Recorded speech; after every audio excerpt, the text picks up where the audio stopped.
Shop Plato's Closet tax-free August 2nd through 4th for back-to-school styles. We sell the trendy, gently used styles you need to make a difference in the world and in your wallet for back-to-school shopping. Save up to 70% off regular retail prices by choosing recycled styles. Save even more when you shop tax-free this weekend. Make a change that others can respect and repeat. Shop Plato's Closet in North Charleston and West Ashley this year for your back-to-school looks. Plato's Closet, located in West Ashley on Sam Rittenberg Boulevard and North Charleston on Rivers Avenue.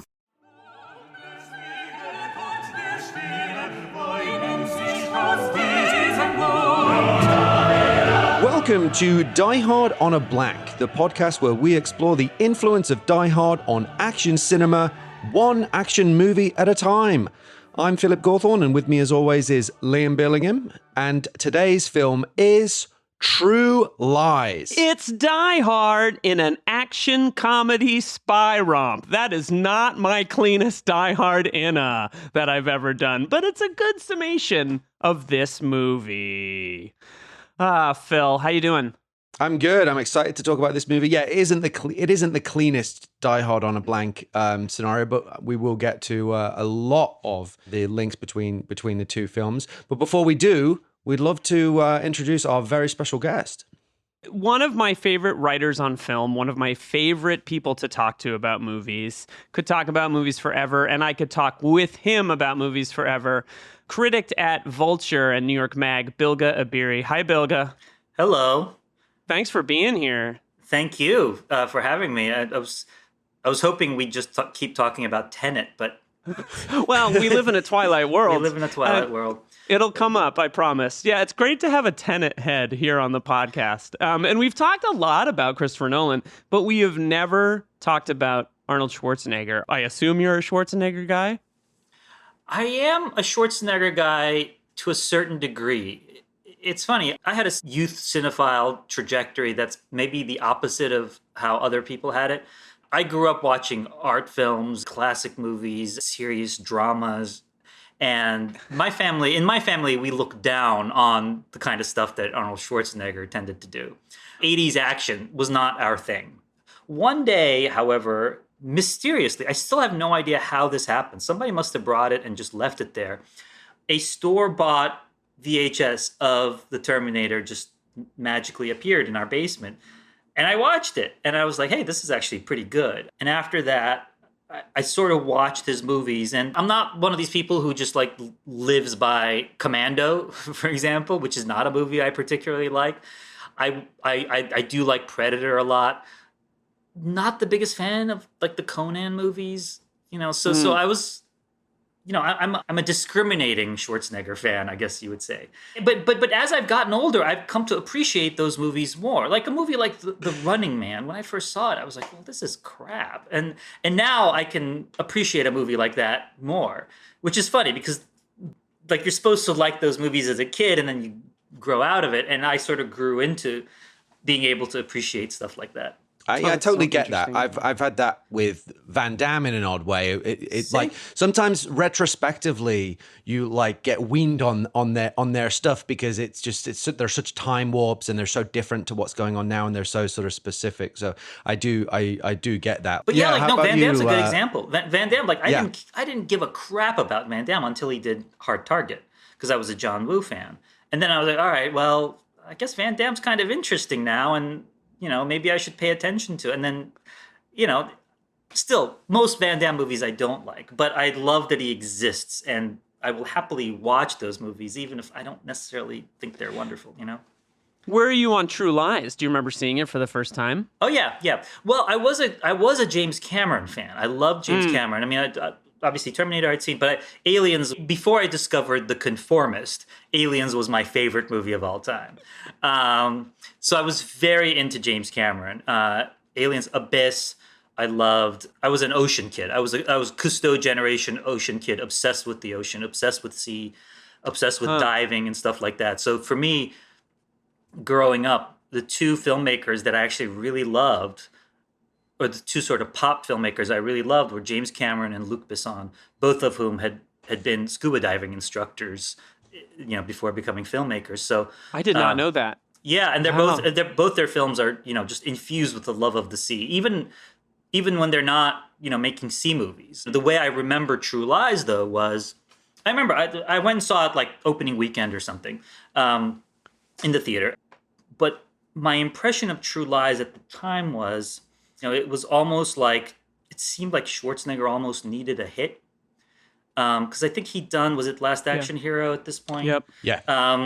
And, there was this sense that he sort of had to go back to JC to sort of help play the hits, Arnold. Right. Yeah. And that's 100%. Kind of how the film felt, really. And I loved it. I really enjoyed it. But it did feel like, okay, this is like they're going for a cash grab here, but I'm totally fine with it. Yeah, 100%. I mean, I love this movie. I saw it with my dad opening weekend. I remember seeing it with my dad opening weekend. I remember my dad thinking Tom Arnold was the funniest human being that had ever existed. And he's amazing in this movie. Yeah. I'm sure we'll get into it. Yeah.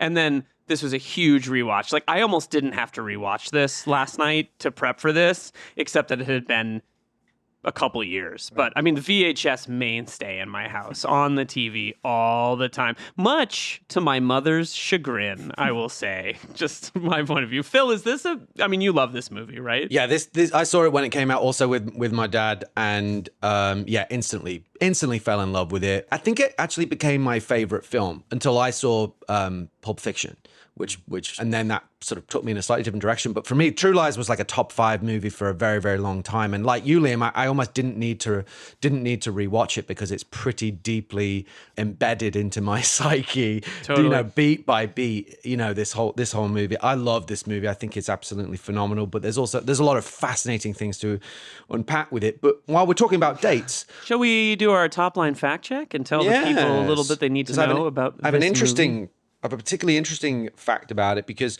True Lies had its wide release on July 15th, 1994, which was 2 weeks after our last film, Blown Away. But it was 6 years to the day after the release of Die Hard in the summer of 1988. And it's also the same studio as we will talk about. It was written, produced, and directed by James Cameron, based on the 1991 French film La Totale, directed and co-written by Claude Zidi. Stephanie Austin was also a producer on the film, which of course stars Arnold Schwarzenegger, Jamie Lee Curtis, Tom Arnold, Bill Paxton, Art Malik, and Tia Carrera on an estimated budget of between 100 and 120 million. It grossed $378.9 million. Have you guys seen the French film? I have not. Unavailable. I couldn't track it down. I watched the trailer and I sent it to you just because I watched that. Some of the imagery is absolutely direct, and some of it is clearly just taken as a very loose inspiration for James Cameron's version of the essence of that story. How familiar are you with it? I saw it back then. I saw it because I knew True Lies had been based on it. I don't remember anything about it. Which can mean any number of things, either that I wasn't paying attention or that, it was so much like True Lies that it just kind of blended into the same thing. But yeah, I don't remember. I do remember like tracking it down and watching it, but I don't remember anything from like what it was actually like. And I haven't seen any trailers for it or anything. Like I haven't tried to revisit it over the years, although I keep saying I should, I would have loved to watch it for this, but it's not available anywhere, anyhow, seemingly. Just the trailer, which will give, if anyone's curious, will give you kind of crash course of some of the tone, and which is quite different. I think it's much more of a broader comedy, but it does also seem to have kind of a nasty edge to it. I mean, this is a broad comedy, to be honest. Like the scene when he talks to the horse, I was like, oh my God, I forgot he lectures the horse about being a bad... Like this movie is absolutely ridiculous. Well, it features the scene that to me is like a tonal... somehow it still works, but tonally it's like breaking massive rules. When he breaks the binoculars, that's like cartoon stuff. Yeah. And that shouldn't work. But because the film is so outlandish, I think it does all feel weirdly tonally in sync, at least to me. But yeah, anyway, we'll get into all that. Should we talk a little bit about the film's Die Hard DNA? Yes. So I just mentioned one of them. It was made by the same studio, 20th Century Fox, even shares the same release date. It plays with the regular guy, in quotes, action hero archetype that was established by Die Hard. I want to talk a bit more about that later. The villains are, again, terrorists. That was something that, as discussed previously, wasn't actually that common before Die Hard. I think there was only 3 films that I could name from the 80s that dealt explicitly with terrorism that were pre-Die Hard. Now every single film is about, almost every action film is about terrorism. The actor playing the main villain was part of the Royal Shakespeare Company again. We have a prolonged action sequence in and around a massive skyscraper. It's also fundamentally a love story between a husband and wife who are emotionally estranged. It begins at a lavish party that's quickly interrupted by violence. And here's my invitation. I had to do it. It's important. Just a couple of other things worth noting. We were talking about Hard Target a moment ago. The DP, Russell Carpenter, previously shot Hard Target for John Woo, and it has a trio of all-star editors on this movie that will be familiar to action movie fans. Conrad Buff, Mark Goldblatt, and Richard A. Harris, who together cumulatively worked on numerous Die Hard on a Blank style films, including The Last Boy Scout, which we've covered, Last Action Hero, which we've covered, and The Rock, which we are heading towards with potentially a special guest. Potentially a guest. It may not be a million miles away, but I don't want to spoil anything. So yeah, quite a lot. Again, one of those films that on face value you might think, how is this a Die Hard on a Blank film? It's kind of a stretch, but actually, again, under the action movie microscope, quite a lot of Die Hard DNA up in there. I have a question. Do either of you guys know much about the production of this movie? Like, I'm just so curious because I don't remember much, but this movie was huge and has to have been like an absolute nightmare of a production. The thing I remember was there was a lot of coverage about the cost. It was a very expensive movie by the standards of 1994. It was. I don't know if it was like the most expensive movie ever up until that point. Because first $100 million movie, that's for sure. Was it okay? Because Waterworld is the year after. Is Waterworld 95? Yeah, 95. So Waterworld hasn't come out yet. So, but I remember I remember when it was a hit, there was this question. Oh, it's a hit, but is it a big enough hit? Like, is it going to be one of those movies that just like basically breaks even? And I think that's basically what wound up happening. Well, I actually had a thought about that when I was looking at the box office figures, because we just did Speed 2 episodes ago, which was a budget of, and Chris Tapley could probably tell me down to the dollar and cent, but I don't know. Does that guy know that much about Speed? I don't know. I love you, Chris. Approximately 35 million and grossed, I think it was 350 million. And this film cost 100 million and grossed 390 million. So while it technically made more money, it grossed more. The profitability for Speed was like insane. Speed was way more profitable than this movie because it was an expensive production, but it still was a huge hit. And I think this is Cameron just basically getting carte blanche post Terminator 2, which was like one of the biggest films of all time, and I think grossed something like $500 million. And so this, I think, was essentially Cameron getting carte blanche after the gigantic success of Terminator 2. And I specifically remember a quote from him that was to the effect of, some people say less is more.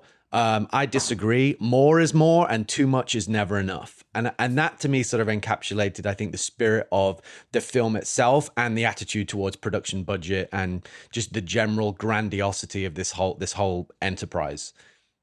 It was the thing about it. This was Schwarzenegger's era of getting paid in things like, 747s. It's like this was his grandiose era. So I imagine he just cost a lot.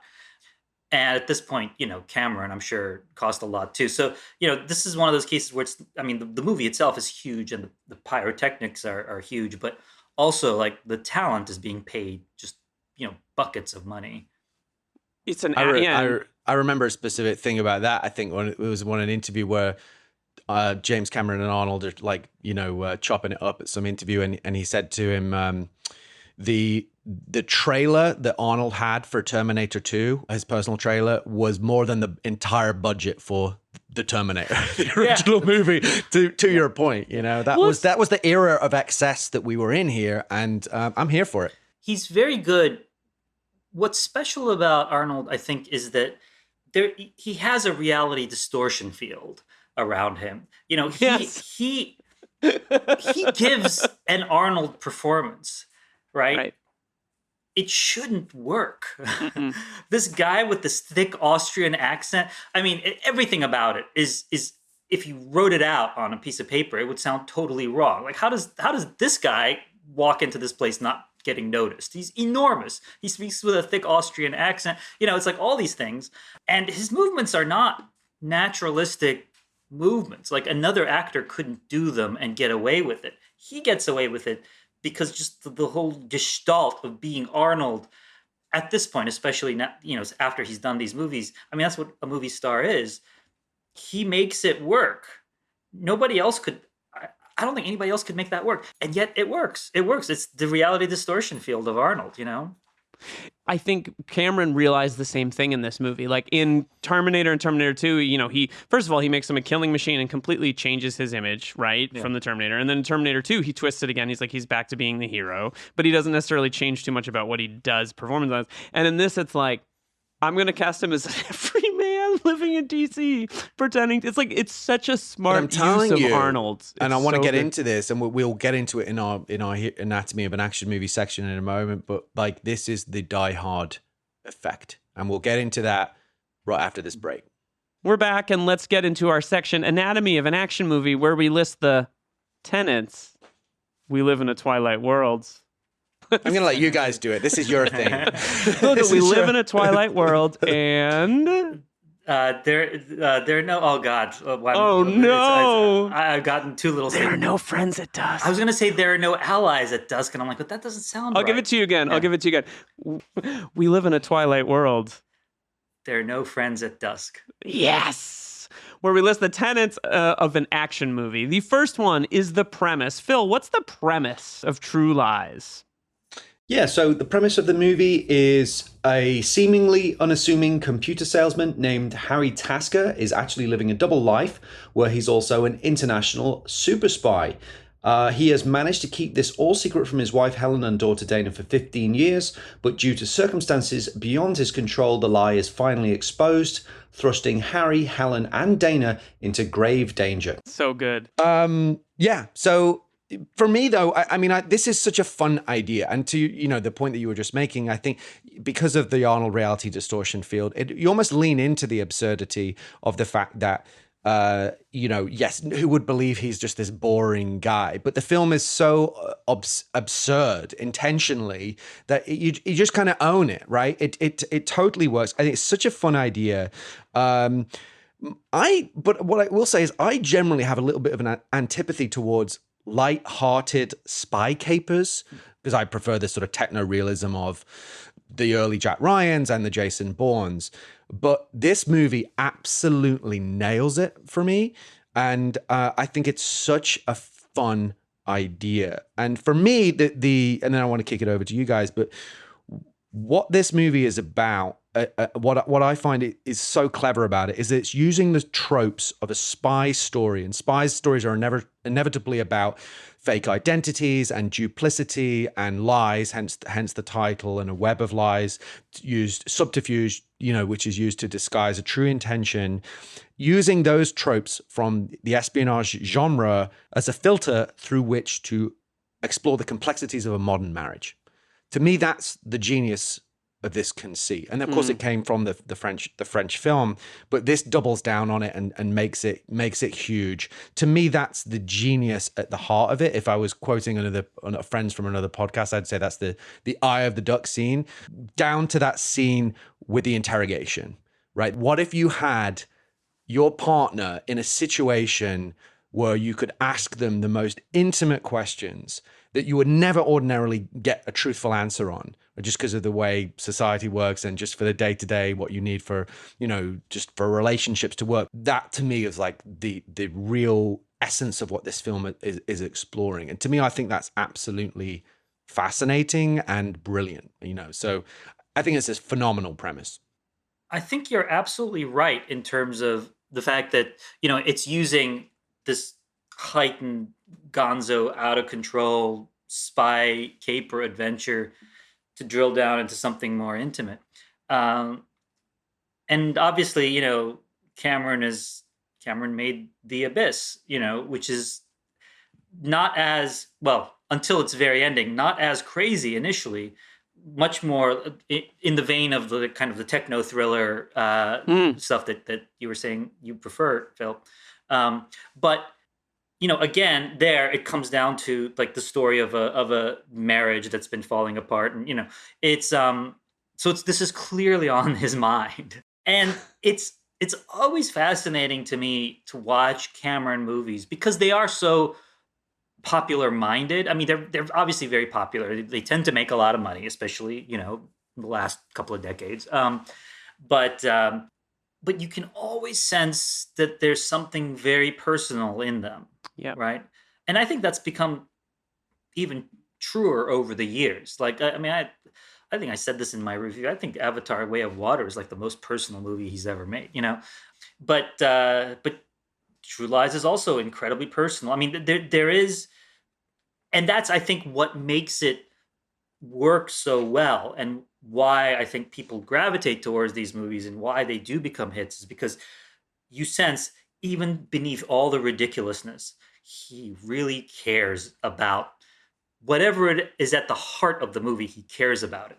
And of course, he turns everything up to 11. I mean, everything is out of control. I mean, the interrogation scene is the most kind of naked, raw interrogation scene ever. I mean, the striptease scene is just goes completely overboard. Right. I mean, this whole film at any given point is completely over the top. But because of all the crazy over the top spy caper stuff, he buys himself the goodwill, or at least kind of expands the palette of the film so that when it goes over the top with the intimate divorce marriage stuff, we buy it, because it's tonally consistent.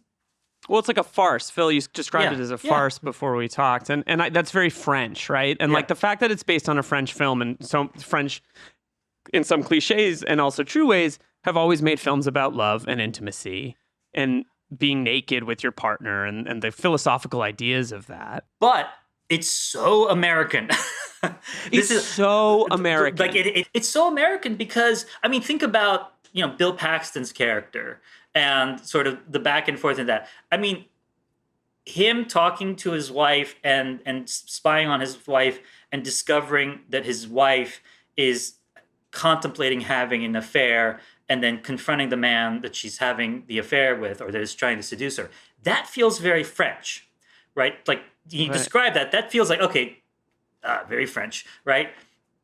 But who is this guy? He's a used car salesman played by Bill Paxton, and just the dialogue between them and just how over the top and crazy it is. And, Bill Paxton's, descriptions of like her butt and everything. It's pretty ribald. That's American.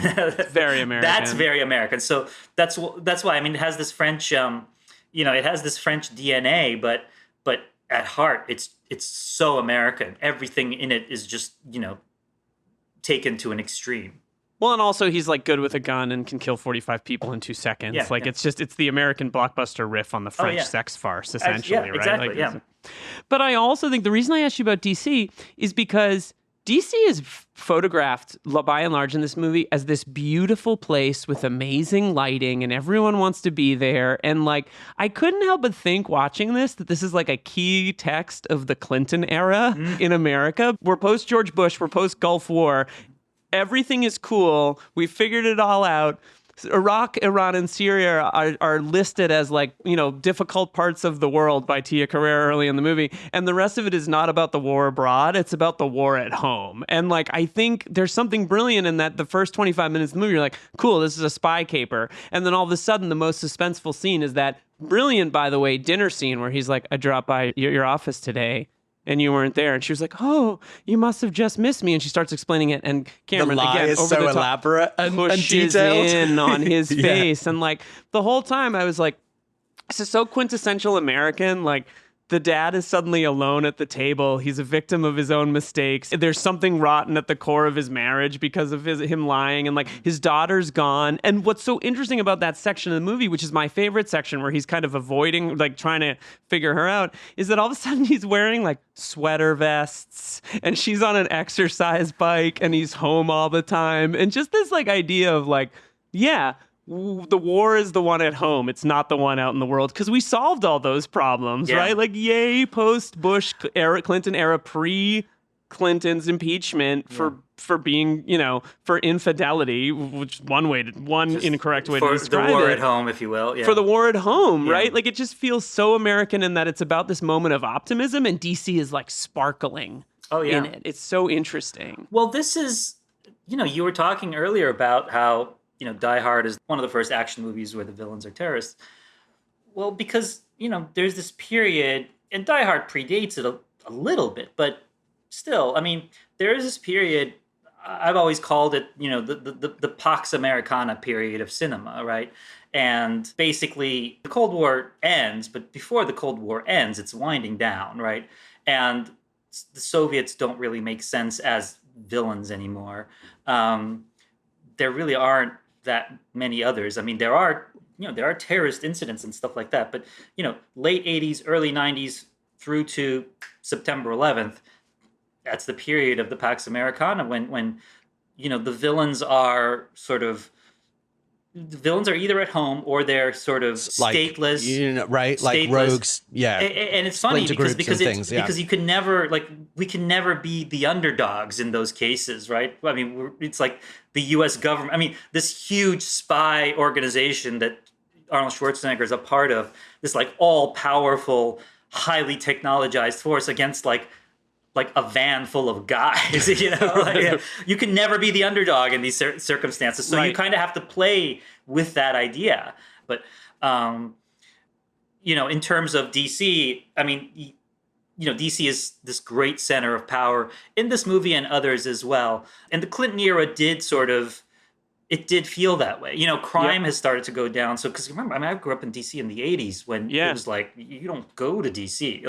My dad had a work trip there and someone told him to bring a gun. I'm not joking. Someone told my dad to bring a gun to D.C. and he didn't because he was like, that's terrifying. But I remember that being told to me as a kid. Absolutely. And I remember I would go to like all the movie theaters I liked were in D.C. They were in the nicer parts of D.C., but it was very much, I would go by myself as a kid. That's the other thing. It's like, it's like a 12-year-old just like wandering around DC. But there was always the sense that like, okay, you can go here, but don't turn this way and go 2 blocks down because then you're in trouble, But yeah, I mean, it is beautifully shot, which is also, I mean, I love DC. I think DC is one of the most beautiful, picturesque cities in the world. But I do wonder, like sometimes I'll see a movie where DC is so beautifully shot. I'm like, that probably wasn't DC. That was probably Philadelphia or something. Well, they also make it feel like it could be anywhere in America, right? Like the house, the tree, the streets are like, lined in this way. That's like a cul-de-sac, and you just feel like you're in America, right? It only becomes DC when it explicitly becomes DC, but when it does, you're like, oh man, I want to go there. That looks great. There's a sort of what's coming into focus for me from these different sort of things you were saying. And Liam, earlier you referenced off mic, I think we were talking on the phone the other day, and you referenced like how close was this to American Beauty, right? Which is a film that's also about the rot at the heart of iconic, idyllic suburban Americana, right? Kind of everywhere USA to some extent. This is the classic nuclear family unit, and there's something rotten in the heart of Denmark. Right, Hamlet reference. 41 minutes in, I'm proud. That's good. It only took 40 minutes, but we real Die Hard on a blank. All we need is Chekhov now, and we're good. We're going to be in really good shape. But it's playing with those ideas of classic American puritanical suburban family structures, sort of the 50s idyll, and sort of applying them to iconically American movie and genre, the action genre, it makes for a really interesting stew. An iconically American movie starring the most Austrian man who's ever lived. Well, so should we talk there's about our nothing more hero? American than an immigrant story. And that's he true. somehow becomes the most American man who ever lived. Well, yeah, let's get into our hero section and we can unpack some of this more. So the hero of the movie is Arnold as Harry Tasker, secret agent masquerading as this boring, in quotes, computer salesman.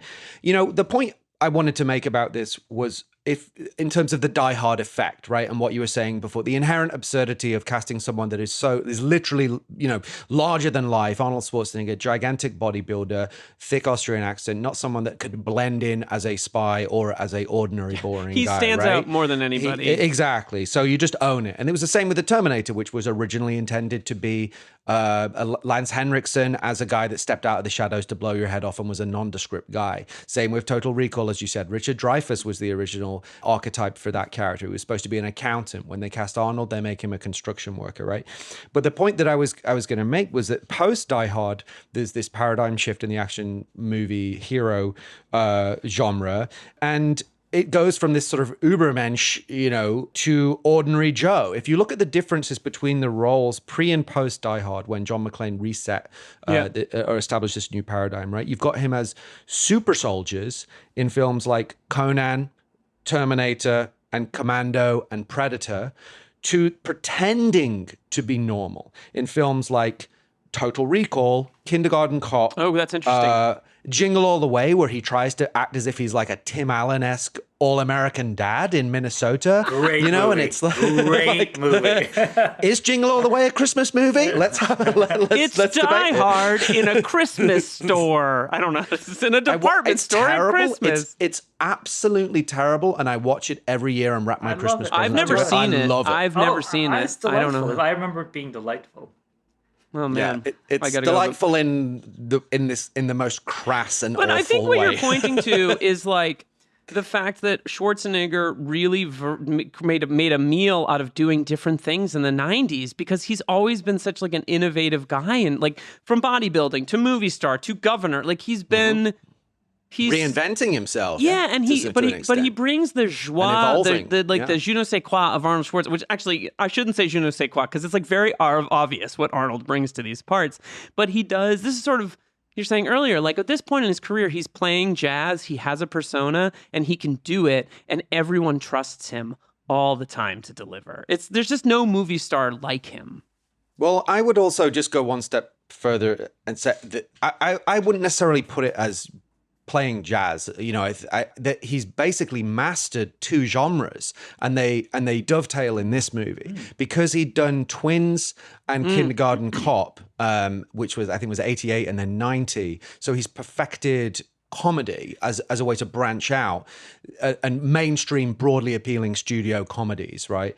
And he's also been an established action star. This film allows him to do both concurrently, and it's actually kind of makes sense that to some extent this was almost his peak and arguably his last truly great film. But I love, we'll talk more about that. He's made some very good films and has some very good performances later in life. I think he's got much better as an actor as he's got on, and he always did better with strong directors that would push him. He was sort of egoless in that sense. When he worked with a McTiernan or Verhoeven, Ding Ding, or Cameron, that's when he always did his best work, and he didn't mind doing take after take after take after take, especially with Verhoeven. It's like the reps he used to do till he passed out. Yeah, it's the same he was thing. just like, use me. I'm a piece of clay to be molded. That was very egoless in that regard, because he knew that he wasn't like a traditionally trained actor, right? He was bringing something else to it. So strong directors would push him to do really, really great work, and he's got better and better as he's gone on, and has done some quite interesting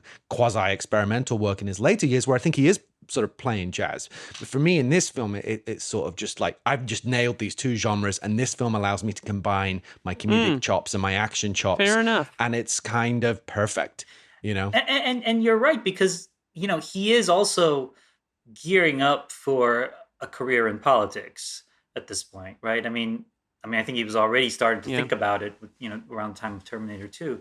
And you're right. I pulled up his filmography here, and True Lies really is kind of, it's kind of his last stand, if you think about it. Last Action Hero is a flop. He does True Lies. He does Junior same year, which I enjoy.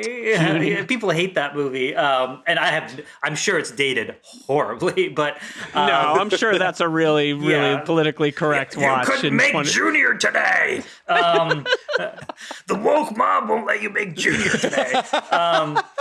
But then he does Eraser, which I remember was okay, but was not like a huge hit. And Jingle All the Way, Batman and Robin, End of Days, The Sixth Day. It just spirals. The wheels start to wobble. I like Eraser and I like Batman off. and Robin, and I don't care who knows it. I like both of those movies. Right, but only weird people like those movies. That's the thing. He goes from being like the most popular movie star and beloved movie star in the world to movies some weirdo like you or me has to make a case for, you know? Right.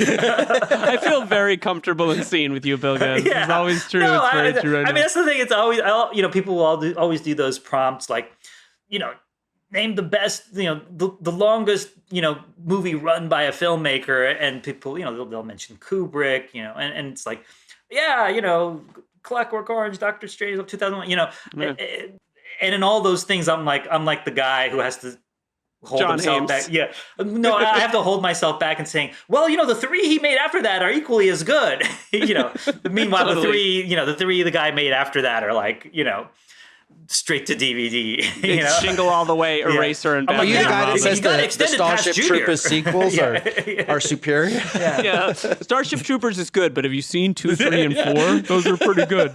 Dude, look, should we talk about the lady, Jamie Lee Curtis, in this movie as Helen Tasker? Absolutely. She's amazing. One of the things that I remember hearing or when I watched the Arnold documentary is that he fought for her to have billing above the title of the movie. And it was it was the first time that I think that had ever happened for her. And it was a huge deal. And I got to say that she deserves it. She's incredible in this movie.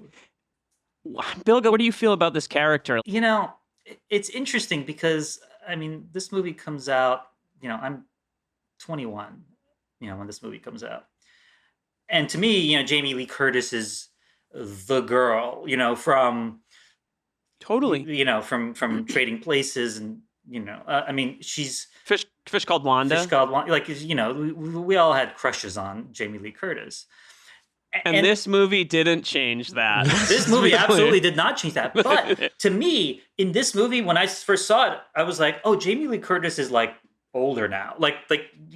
She's not the girl anymore. She actually is playing a woman, right. Which is when you're 21, it's whoa, people age but they can still be hot. It's these She's things 36 when this movie comes out. 36? Something like that. Yeah. 36, something like that. I actually thought she was a little young. I thought she was early 30s, but 36, But I didn't find it offensive. I actually found it kind of cool that they were, because Hollywood is so obsessed with young women that they were actually, allowing this woman, she's not middle-aged or anything like that, but this woman who is older by sort of Hollywood starlet, the girl in the action movie standards, they're letting her be hot and gyrate and all this stuff. In that context, at that time, that actually did not feel offensive to me. I actually found it kind of sweet and cool, and she has so much fun with that performance.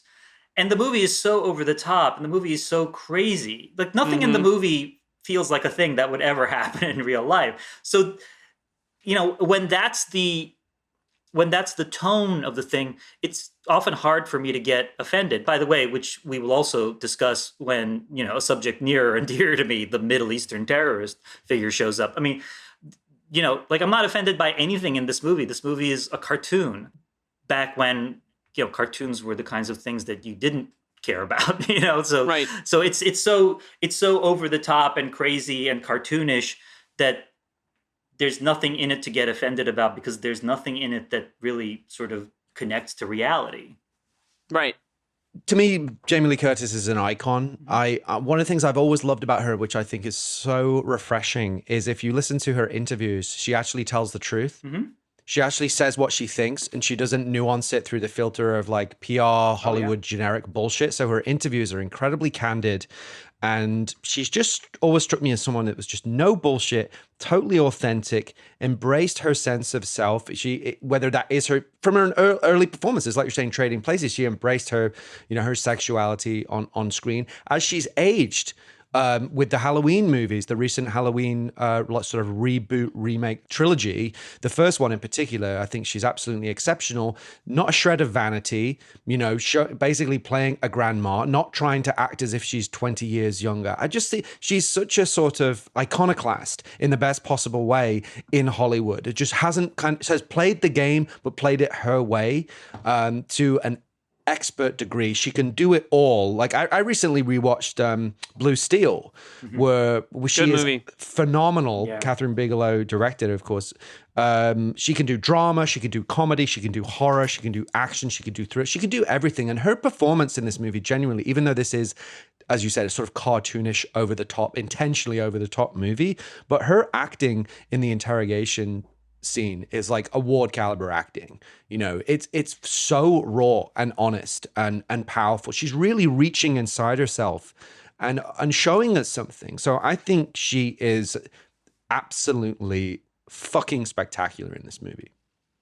Yeah, and also the other thing I was reminded of is she is a movie star. Like her appeal is a movie star appeal. Like she's not somebody who like disappears into a role. She's somebody who is kind of there is a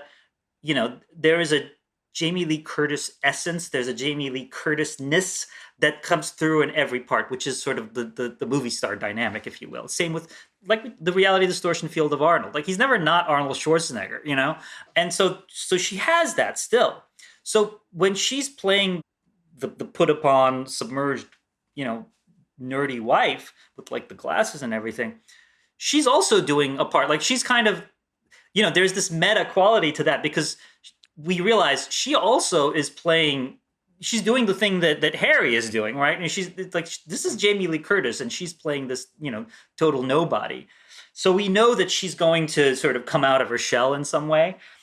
But what's funny is when she does, when she does the striptease and all that, that's when her acting really kicks in, and we get a sense of just how tense she is. But then, there are couple of moments during that when you realize that she's starting to really get into it, and it's delightful. I mean, it's like she gets into it, and it's such a surprise when it happens because she has so managed to convince you. She's amazing in that scene. It's unbelievable. And it's without a word. Yeah, she's managed to convince you that she is this other character who Jamie Lee Curtis could clearly never be. And so that when she does become sort of a more sort of forceful personality, it's like, oh my God, I know. It's great. It's incredible. It's great. It's incredible. I wish they'd made sequels to this movie. I don't know if they ever actually thought about it. It's like almost setting it up at the end, but I don't know if that was just meant to be a joke or if they ever thought they would do sequels to it. Well, who wouldn't be in the sequel to this movie is the Sand Spider. Why? Probably because it sounds scary, to quote. I love that line. So our villain is Art Malik as Salim Abu Aziz, a.k.a. the Sand Spider. He really works. He's great in the movie. He's great. But it doesn't play all that comfortably now. Like, it felt very almost weirdly like, okay in 1994, but I was also like a 12-year-old boy, so it's hard for me to say that I knew what was going on. I remember some people were offended by it in 1994 as well. I was a little older, so I was a little more into kind of the world where people take offense. And it was funny because, like, as a Middle Easterner, I was like, like eating my popcorn. What are you guys talking about? This is great. I'm like the one Middle Eastern guy. I'm like, hey, this movie watch the movie. Stop complaining. But again, it's so over the top that you can't take any of it seriously. I mean, it's like Air Force One. Is one of those movies, right?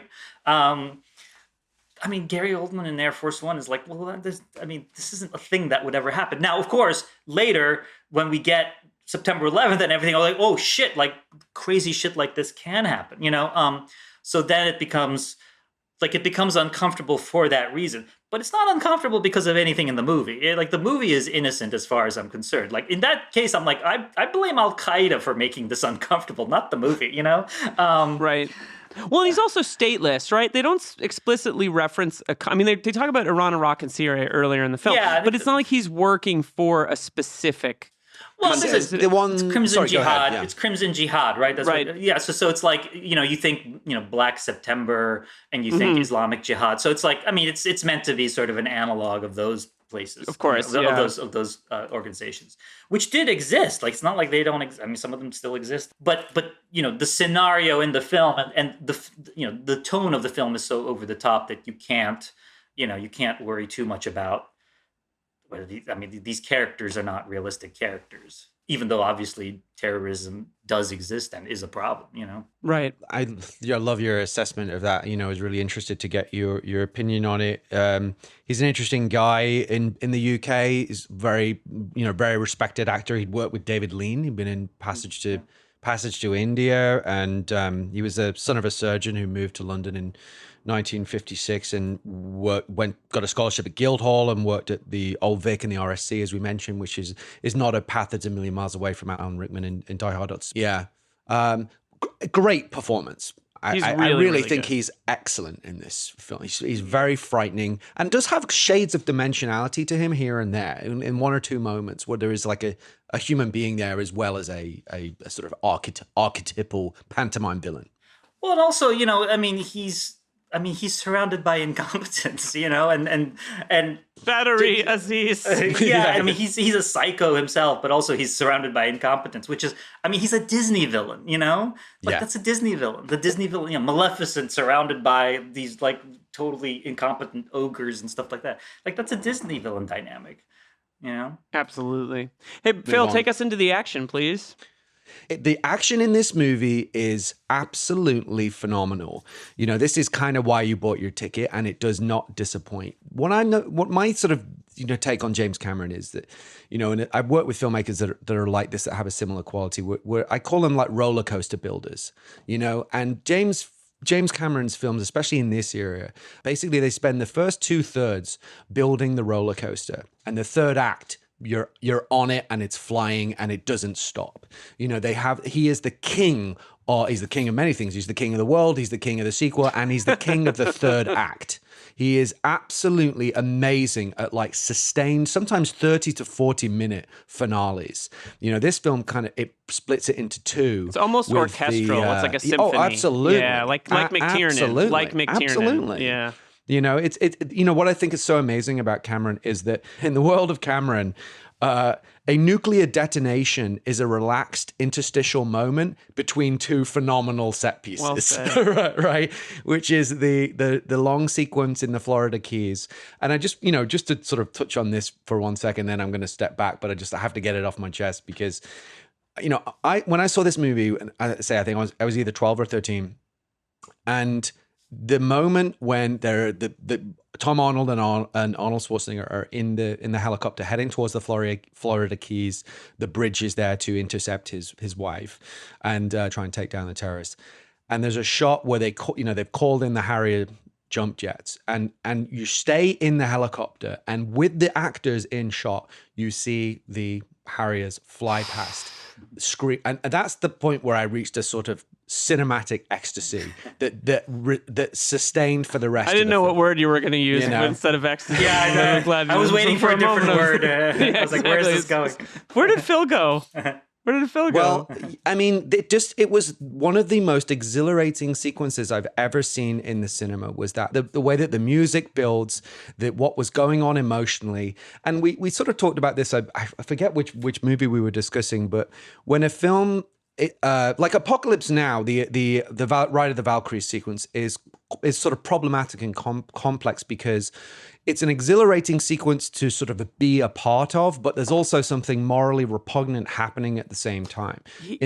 But it slaps. Like, that's the thing that makes it amazing, is that you're like, oh, it's incredible and awful, right, at the same time. Right. But in this situation, you're absolved of the guilt because you're on the side of the righteous in this moment, right? The way that the sequence is constructed. So you kind of get to be like the normal sort of ickiness you might find with this sort of very militaristic sequence, where you're sort of like, I don't know how I feel about this. And Aliens does this too, where it's like, you know what? Sometimes fucking hardware is badass and cool, and we're going to let you enjoy it guilt-free.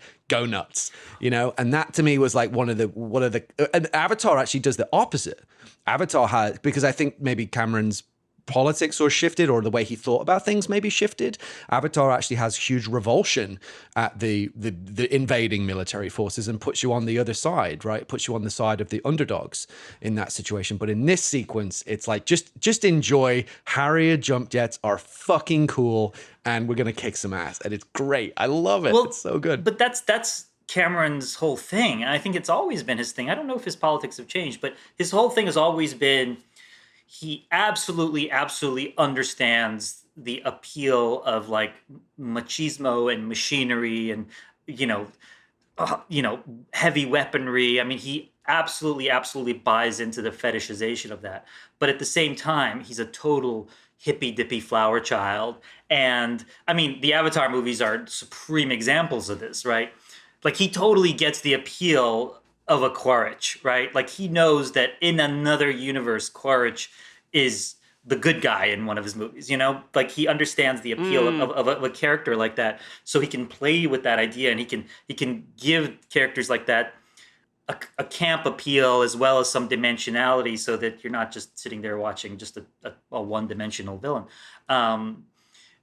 But I will say, I think that idea runs through Cameron's filmography, because in Aliens, yes, the machinery. I mean, there's that great scene which was cut from the theatrical release, but is in the director's cut, where where Bill Paxton is talking about all the great, awesome weapons they have before they land, and of course they are all going to die, and all that machinery is going to be useless against these creatures. So he knows how to undercut that stuff as well. And right. True Lies is, I think, maybe the only time, and maybe this is why it's so tongue-in-cheek, because it's possible that's the only way Cameron himself could have processed this movie. Because he understands that there's something inherently like horrible and problematic about all this stuff, right? I mean, he's a Canadian. Like, he's not, I mean... Well, he's such a progressive. He's such a hippie in so many ways, right? Because the Abyss is, the macho Marines in the Abyss are the bad guys, right? Well, and the corporation's the bad guy in Aliens, right? Yeah. And Avatar. Yeah. And Avatar, right? So that all runs through his filmography, and I think in True Lies, he kind of lets them off the hook a little bit, so that it's basically this, this enormous, powerful, secret national security organization run by Charlton Heston. These are the good guys.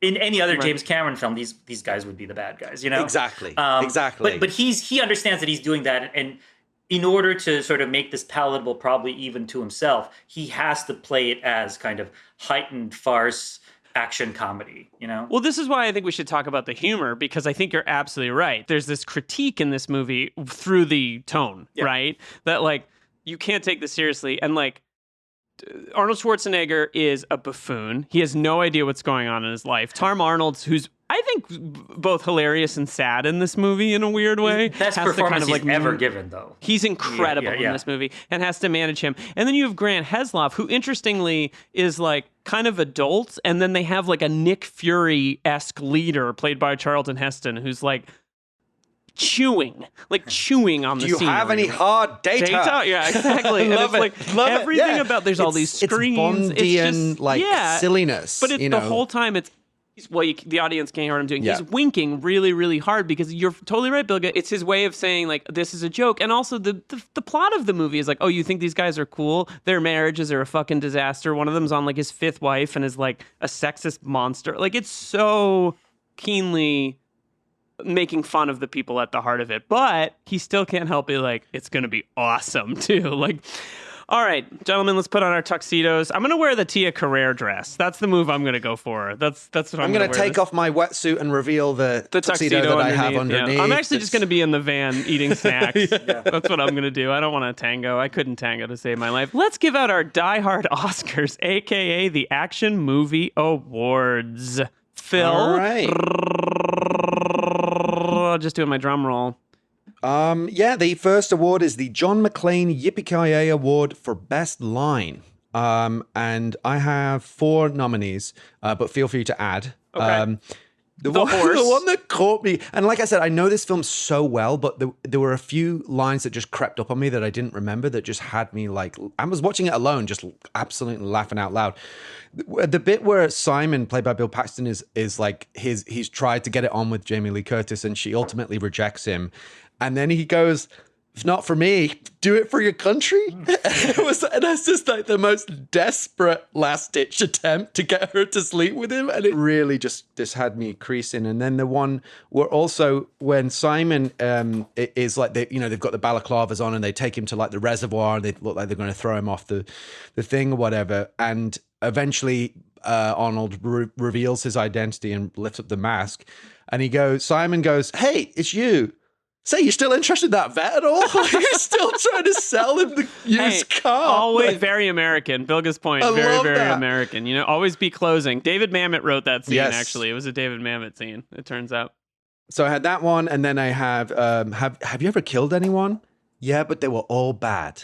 Which was that was kind of an iconic line, which was Harry to Helen. And then the final coup de grace of "You're fired." Yeah. Harry's line. It's got to be "You're fired," right? I mean, It's that's gotta, pretty. I'm voting for great. "You're fired." That's a top tier Arnold one-liner. Would that be your vote?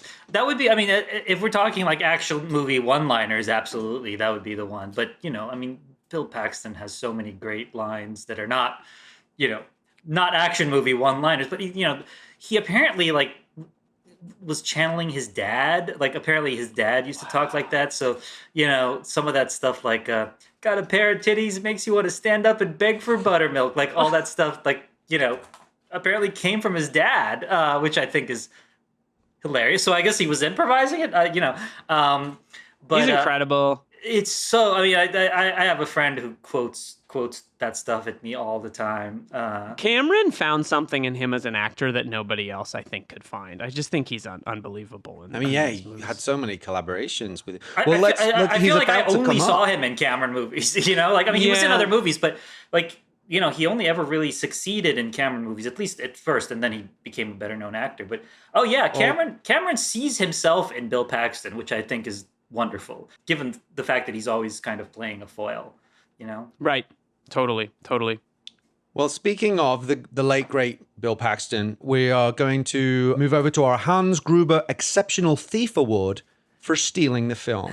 And our nominees are Jamie Lee Curtis as Helen, Tom Arnold as Gib, Bill Paxton as Simon, and Grant Heslov as Fazil. Tough, this is a tough category, guys. No, it's Tom Arnold. Sorry, Tom Arnold. You going for Tom Arnold? Yes, I am. For me, it's a toss-up between Tom Arnold and Bill Paxton. Because I remember at the time, this was a real stretch for Bill Paxton. Like, everybody was really shocked at Bill Paxton's performance in this. Whereas Tom Arnold is doing a kind of Tom Arnold-y performance. That's true. Although he is killing it.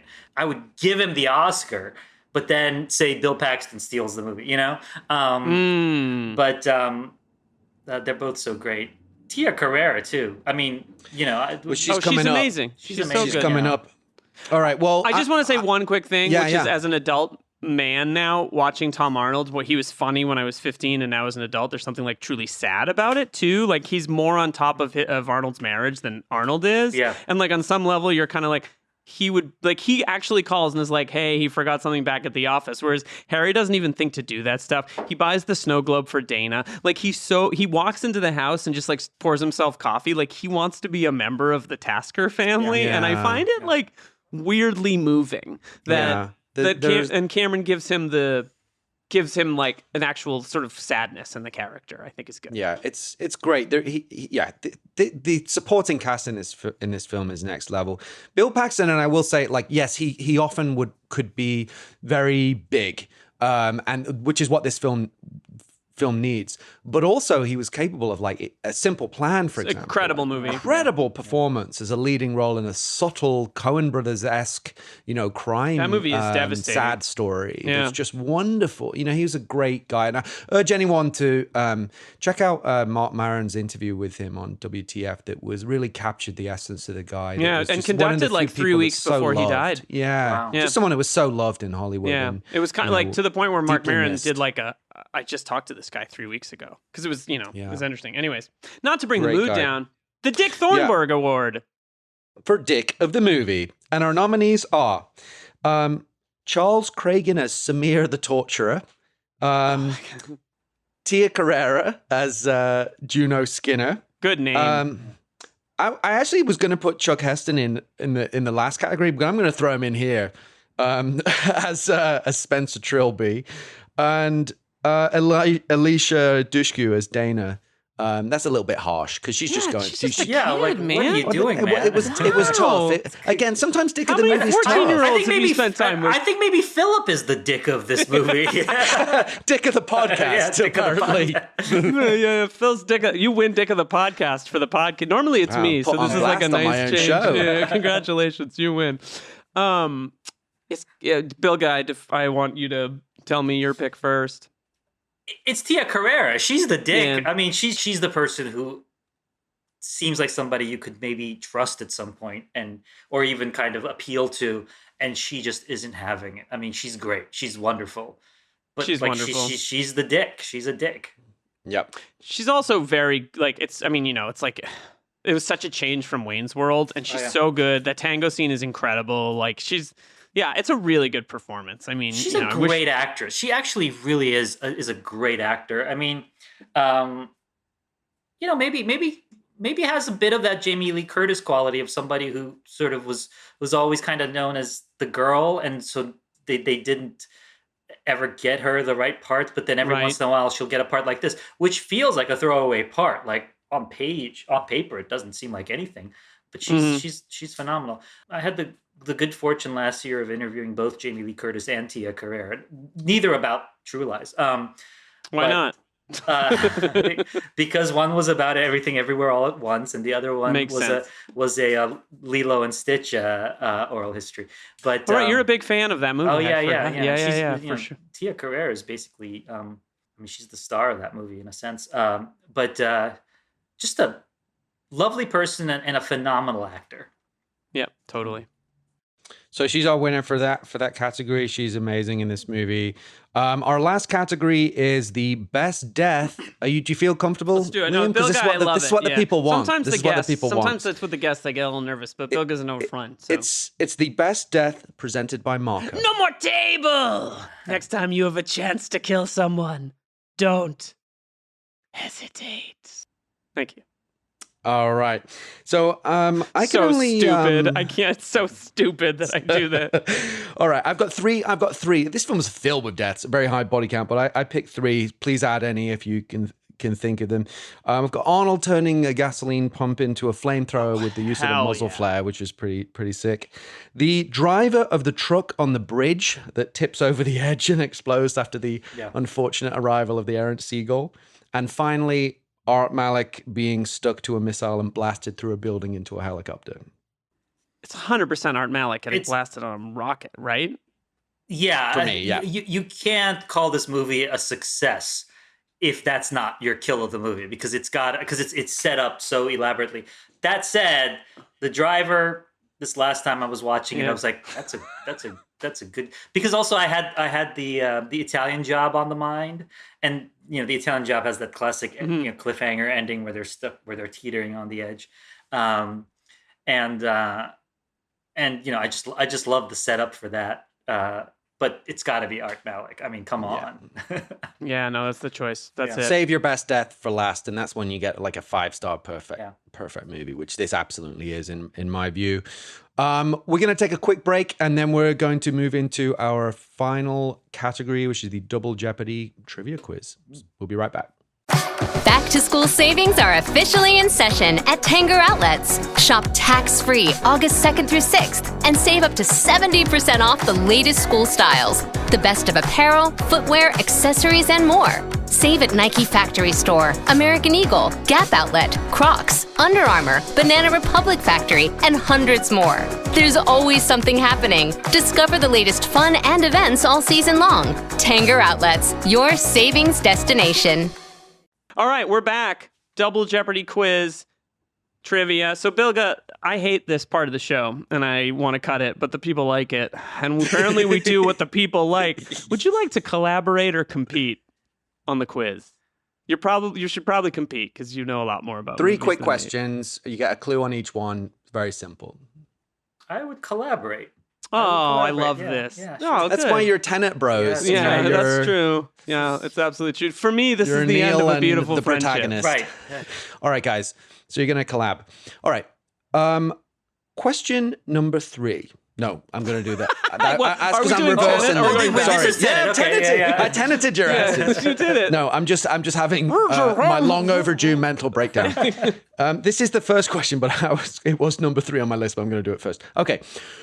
True Lies features a scene where Art Malik's character jumps onto the wings of a fighter jet while it's in midair. In which Die Hard sequel does Bruce Willis also jump onto a fighter jet while the plane is in midair? I don't know. There's only 5 to choose from. I know. I don't know. Well, I remember. I mean, number 2's in an airport, but it's like a commercial airport. So I haven't seen the Die Hard sequels in a long time, and I'm pretty sure there's at least one that I haven't seen because after a certain point, I was just not going to watch any more of them. But I'm going to go with 2. Well, I see where you're going, right? But you're right. You were right. Your first instinct was right because that was a commercial. That's a commercial plane, and it's not in midair. The answer is Die Hard 4, aka Live Free and Die Hard, which, funnily enough, also involves the hero trying to save his teenage daughter. And it features a scene where he jumps onto, I think it's an F-16 or it's a fighter jet. Can I off a confess freeway. something on the 21st episode of this podcast that might make No. news in the Hollywood Reporter? No. Is that I can't No, we're confess trying to it? keep this quiet. Okay. Never mind. I won't confess it. I'll save it for the actual. No, do, because now people are going to be worried. I So, have not seen Die Hard 4 or 5. Which will make those episodes really interesting. Yeah, Get to I've them. tried to watch one of them, and maybe it was the wrong night, but I was out of the loop on Die Hard when those movies came out. They'll be very interesting to discuss. Yeah. Is when we Die get Hard? there. One of them started life as a not Die Hard movie, right? And became A lot of them did. Oh, okay. A lot of Oh, I them didn't did. know. Yeah. 2 did, 3 3 did, and and 5 I think did. 4. No, 4. Okay. I think 5 did. Yeah, I think Good Die 4, Day to 4 Die was Hard. based on an article, but we'll get. Yeah, we'll they get all there. have really interesting source material. Yeah, I have yeah. to say, like, they really, really do. But yes, I haven't somebody seen should 4 do a and 5. Die Hard based podcast and talk about them. Nah, I don't know. That's a good idea. There's no money in it. No one's Yeah, interested. yeah, no one's interested. All right. Question number 2. True Lies composer Brad Fiedel is well known for his iconic work on the Terminator movies, but Fiedel also composed the score for which 1993 Bruce Willis action thriller? Why is it that I always go to Mercury Rising when this is the it's question? definitely not Mercury Rising. Because that's Mercury 4 Rising. years later. I yeah. was going to say Striking Distance. Striking Distance. Is the correct answer. All right. Our final question. We were just speaking about him. Okay, here we go. Bill Paxton has appeared in 2 different films that both take place in the Valverde movie megaverse. Can you name them?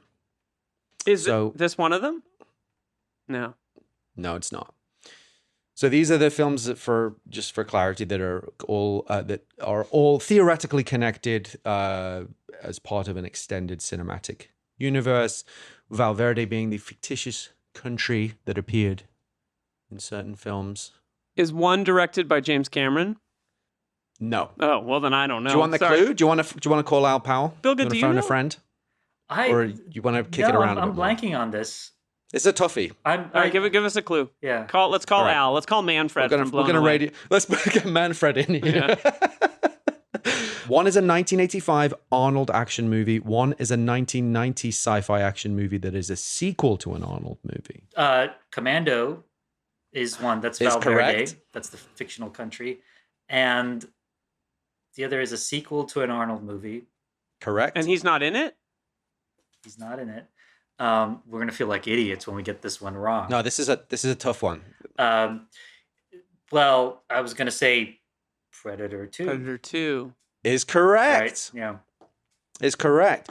But the tricky one, most people don't remember that Bill Paxton has a brief part in Commando as an intercept officer. What- It's Wait, kind of right. random. See, I'd forgotten about Bill Paxton in Commando. Yeah. Your clue, 1985, I was like, all right, okay, yeah, okay. Yeah. What's Commando? Is Commando a movie? I've never heard of it. I'm just. I just wanted to see Phil's I'm watching face it tonight. Are you? Again. Is that on the list just, of things to do? It's actually playing in the background. There's a 50-50 chance I'll be watching it at any given moment. As you said, I'm a less discriminating Arnold Schwarzenegger fan. But moving on to our final thoughts on this movie. Congratulations, you did very well in that quiz. Which was, Bilge, thanks for again. Tough, you raised questions. me up. You made it. I didn't know. I don't know anything ever. Is this Arnold's last truly great film? I mean, I think it kind of is. But the run that he went on, right, is insane. From Conan the Barbarian, the original Terminator, Commando, Predator, Twins, Total Recall, Kindergarten Cop, Terminator 2, True Lies. To me, those are all kind of, classics or cult classics. And I would also throw in Raw Deal and Red Heat in there as well, which I consider like, kind of cult classics as well. I particularly love Red Heat. That's an extraordinary run. So it's not to do him any kind of disservice. That is just someone at the absolute peak of their powers. What comes after this? Junior, right? Well, we've established that's a masterpiece with Bilge. Jingle All the Way, and then we get into your 6 Days, your Batman and Robin, End of Days, Batman and Robin, Collateral End Damage. of Days, Collateral Damage. Yep. And then it's Governor. He's off to the governorship, Governor and then City, he comes back. Right. The Terminator sequels are complex to talk about. Maybe this is just a different conversation, but I will say one thing. I'm going to throw one final comment out there. Actually, I generally have a real I struggle with the Terminator sequels. For me, the series ended with Terminator 2. However, I actually think Terminator Genesis is actually pretty good. Huh. That's my hot take. I'm going to step back now. Final thoughts, guys, on Arnold, this movie and its legacy, and anything you want to say. Well, in terms of whether this was the last great Arnold movie, I would say, this is the best of the bunch of kind of the back end of his career. Late period Arnold. But I have to say, I really like Terminator 3. I actually think Terminator 3 is a very good movie that suffers from the fact that it's not Terminator and it's not Terminator 2. And it's not James Cameron, but Mostow's a good director. I like Mostow, and I interviewed Mostow too. several years ago, and we talked a lot about Terminator 3. The ending to Terminator 3 is, I think, one of the great all-time. I like that ending a lot. The ending's the best part. The balls to end that movie like that is, I think, incredible. Holy crap, I'm reading the Wikipedia. Holy crap. So I've never seen Terminator 3. You've never seen Terminator? Oh, you have to see Terminator 3. So this is an interesting segue, which is I just kind of lost touch with Arnold after this movie a little bit. Which is not I didn't like him or whatever, but I think my interests changed a little bit. And I did, okay, that's not true. I did see Eraser, and I did see, and kind of like End of Days. I like End of Days. It's Hyams. We're a Hyams pod. We're Hyams boosters. We do like Hyams. He does enter into a period of decline. I think that's obvious. And then he himself loses interest in making movies. That said, I also gotta say, I really like Escape Plan. The movie he did with Stallone. He's Stallone, right? I really like that one. I loved Escape Plan. I actually think Escape Plan is super underrated. And I like The Last Stand. I like The Last Stand too. The Last Stand is actually a very strange, tonally odd, sort of start-stop, bizarre, twisted little action movie that, again, underrated, because this is sort of him. This was during his period of trying to sort of come back into action movies. Yeah. And I think people were less interested in him, but also the landscape had completely changed. And so these movies were Escape Plan was moderately successful. I think it has a bunch of direct-to-video sequels, which I've never seen. But it does. It just came out with a third or fourth one. Yeah. They keep coming. I remember reviewing these movies, and I was like, these are good. Yeah, these are good. Yeah. He's doing really good work in kind of okay movies. But I think he's got at least one more all-timer performance left in him, because if he's with the right filmmaker and the right project and right material at the right moment, there's some last act last stand for him. Some last stand yeah, for I really think so, because he's actually improved as an actor. Yeah, you know, it's just that for the times have changed, the action movie landscape has changed, budgets have changed, and his sort of status and stature has changed. I mean, the industry is completely different. He was just doing a Netflix, a Netflix sort of series. We're just in a different world. But I love Arnold. I always will. I love this movie. I love James Cameron. This is a classic, but kind of a perfect movie as a piece of, entertainment with some really interesting thematic stuff to say. And I absolutely love this movie. And that's all I got, guys. My prediction, Arnold Schwarzenegger will be in one of the Avatar sequels. Wow. I do not base that on any kind of knowledge, but I'm just like, let's make it happen. Let's will that into existence. I love that. Bring him back as Quaritch's father, or I have this. I believe that at some point the Avatar sequels are going to zoom into the future, man, that would be great. I think all the kids are going to grow up and stuff. Phil's having another moment of ecstasy. So it's like Arnold as middle-aged Spider, or Arnold as senior Spider. As long as there's no CGIing of his face to de-age him and shit, just let him be him.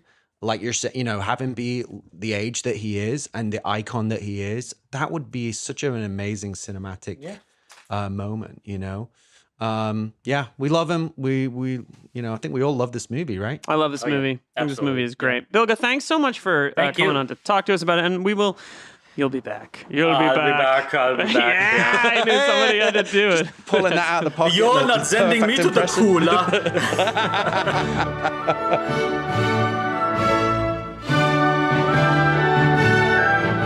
Bilge Ebiri, ladies and gentlemen. What a great guy. The king. One of my favorite people to talk to. Prince amongst men. Wonderful to have him on the show. And I loved his analysis. This was great. What do we got coming up? What do we got going on? I'm asking you guys? I don't know. Yeah, well, listen, let's just look, before we talk about that, have you told all your friends that love action movies about this podcast? Because if you haven't, you're in big trouble. You're in big, big trouble. So please tell your friends about the show. Please rate, review, and subscribe. We don't have any new reviews to read this week, so if you want to write a review so we can read it on the show, we would love that. We did get an email that I'm just going to very, very quickly read, Phil. This is from a gentleman named Tommy, who said, "Hey there. Huge fan of the podcast, and I'm flying through the back catalog before I get caught up. I'm curious about the, quote, Tenants, we live in a Twilight world bit from every episode. Is this a reference to the movie Tenet or a reference to the movie Twilight? Neither of which I've seen yet, but I'm dying to know. Anyway, love the pod, and can't wait to continue digging into the Die Hard DNA. Tommy, thank you very much. Oh, cool. Thanks, Tommy. It is a reference to the movie Twilight, which is Phil's favorite film. He loves all three. I'm going to start another pod. Yeah, he's going to start Twipod. It's going to be called Twipod. No, it's a Tenet reference, which is a movie that I deeply, deeply love, and the guest of the show, Bilge Ebiri, who just left us. And I love as well. I want to be included, but I'm not. I know you love it. I'm you excluded can be in, you're not your excluded. Tenet I bromance. just love Tenet. So, well, you can only. It's beautiful. It's beautiful. No, Tenet. And if you haven't seen it, Tommy, don't let the haters tell you it's confusing. It is not confusing. It doesn't matter if it's confusing. It's just an absolute kick-ass original science fiction movie, and we need more of those. Thank you for the email. And a little plug, Tommy has a podcast called The Curiosity Hour.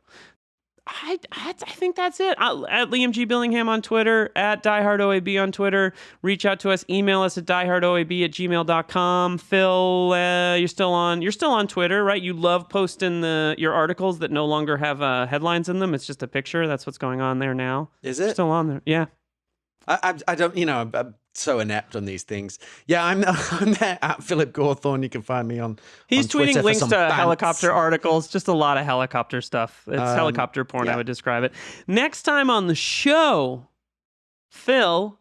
We're doing Clear and Present Danger. It's Die Hard. Oh, yes, Manfred? We don't know yet. Oh, sorry, Manfred. We haven't figured that out yet. But it's Die Hard on a something. Clear and Present Danger. Next time on the show. It's going to be good. That was great. I love it. Yeah. I really derailed you there. Sorry, buddy. We'll be back next time with some new FBI guys, I guess.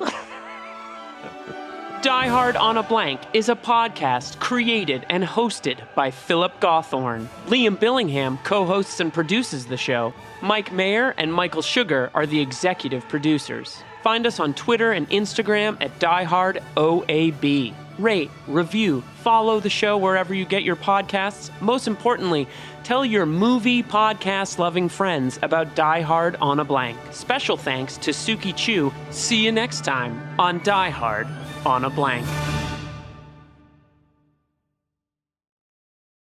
Back to school savings are officially in session at Tanger Outlets. Shop the latest school styles with an extra 25% off during Tanger Style, our biggest sale of the season, now through August 25th. Plan your trip at Tanger.com.